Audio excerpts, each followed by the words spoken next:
अस्सलाम वालेकुम। मैं हूँ एक्टर, डायरेक्टर, प्रोड्यूसर लतीफ़ बाबर। मैं आज जूनागढ़ स्टेज पे मतलब इनकी हवेली में आया हुआ हूँ। अकील ख़ान साहब से कुछ मालूमात करेंगे। अकील ख़ान साहब कुछ बताएंगे जो आज इनका एक कल्चरल शो इधर हो रहा है जिसकी तकरीब में हम शामिल हैं। तो अकील ख़ान साहब बताएंगे कि इस कल्चरल शो का मकसद। असल में इस कल्चर शो का मकसद ये है कि हम सिंध की सकाफ़त को जूनागढ़ के साथ लिंक कर रहे हैं, क्योंकि नवाब साहब जूनागढ़ जब पार्टीशन से पहले सिंध सरोवर सरकार थे, तो सिंध सरोवर सरकार के हवाले से जूनागढ़ का जो है सिंध के साथ काफ़ी ताल्लुक़ था। तो इसी चीज़ को हम कंटिन्यू कर रहे हैं कि नवाब साहब सिंध के वो हैं और सिंध की भलाई करना चाहते हैं और सिंध की सकाफ़त को उजागर करना चाहते हैं, क्योंकि सिंध का कल्चर और जूनागढ़ का कल्चर तकरीबन सेम ही है। गुजराती कल्चर और सिंध कल्चर इसमें ज़्यादा फ़र्क नहीं है।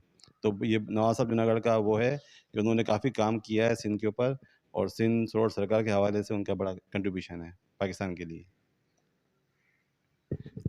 अकील साहब का बहुत बहुत शुक्रिया, क्योंकि अकील साहब इधर के बहुत सारे इवेंट करते रहते हैं।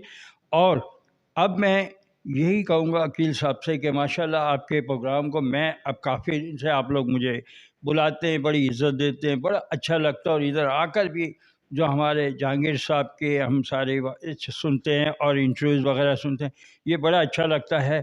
तो ये हम जो है यही मैं कहूँगा कि K92 की जानिब से कदीर साहब का और DOP सलीम सिद्दीकी का और अकील साहब का शुक्रिया अदा करते हुए